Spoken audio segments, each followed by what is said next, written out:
Welcome, Scorpio, to your in-depth weekly forecast for week commencing the 15th of January for the Sun or the Ascendant. Your two ruling planets are right in the mix this week. If you recall last week, Mars connected with Jupiter, the planet of growth and optimism, in your sector of relationships.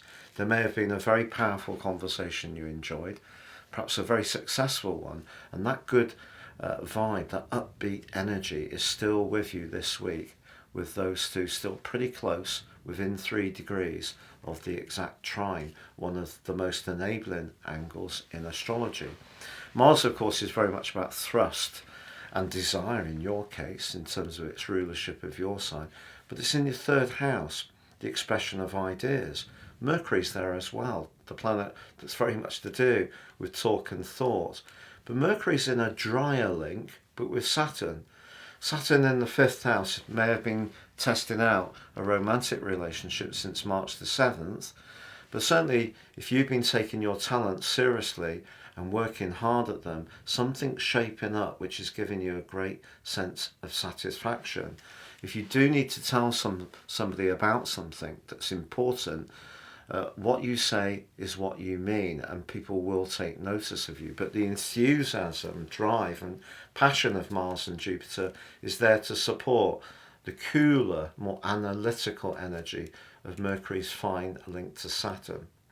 Venus, the planet of affection, money, and also our appreciation of the good things in life, good food, for example, is in your second house.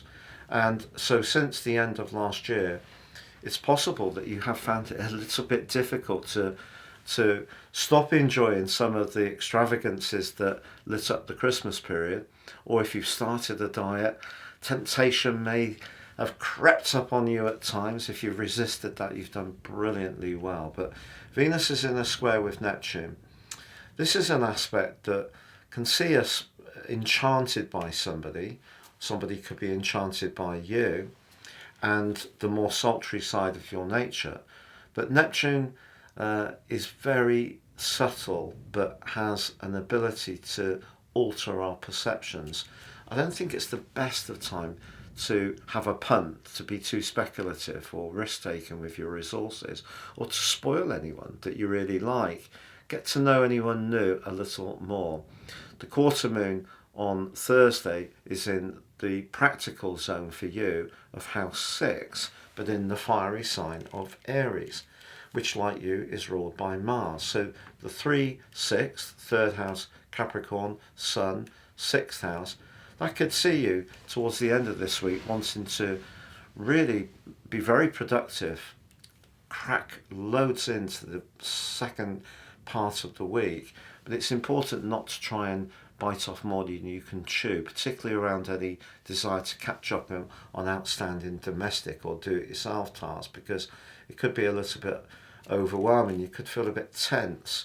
However, bringing into the picture your other ruler, Pluto, as I mentioned at the start of this reading, Pluto Cazimi on Saturday. What is a Cazimi? It's, well, when we view it from planet Earth, there is a planet exactly in alignment with the Sun, in a conjunction. So this won't happen in the sign of Capricorn for another 220 years, because that's how long it's going to be until Pluto returns to Capricorn for a longer stay. It's obviously coming back later this year for 11 weeks. So if you do have something you need to say, something that's very important to you, you can definitely say it with huge conviction.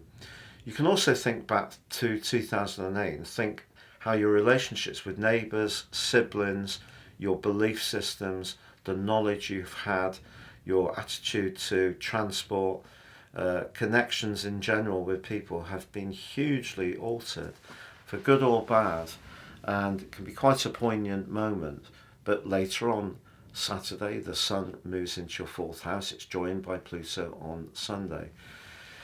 If you're really settled with where you're living in a practical context, the physical structure, your emotional life is set to change a lot over the next 38 weeks of this year.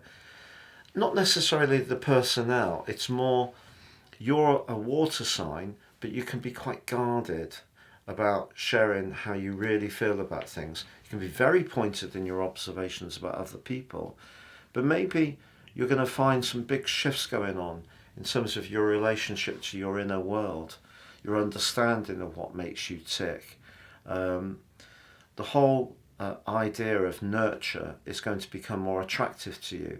If you have ever had an idea about living by the sea or by a river or a lake, you may want to bring it into reality in the years to come. Certainly, a more emotional part of your nature is going to take centre stage through to the 2nd of September. And this combination, two lots of combination with Pluto and the Sun in two different signs, is interesting because I think your connection, particularly to siblings or neighbours, is heightened in quite a powerful way as this week draws to a close. It's been a real pleasure being with you. If you've yet to check out your year 2024 deep dive video, please see the link beneath this video. If you would like to ascend above this zodiac forecast and understand what year 2024 will hold for you in terms of your personal astrology, if you give me 3 pieces of unique birth data of time, date and place, or date and place if you don't know your time, I'll produce for you your transit forecast for the next year, which is how the planets in the sky are interacting with your natal birth chart. No two natal birth charts are exactly the same, and this information will give you searing insights into what you can expect, but also how you can plan your responses in advance. There's also 30% off, and in my special package, you'll get your free zodiac, love, Chinese and Indian forecasts for all 12 signs for the next year. Please see the link beneath this video for more.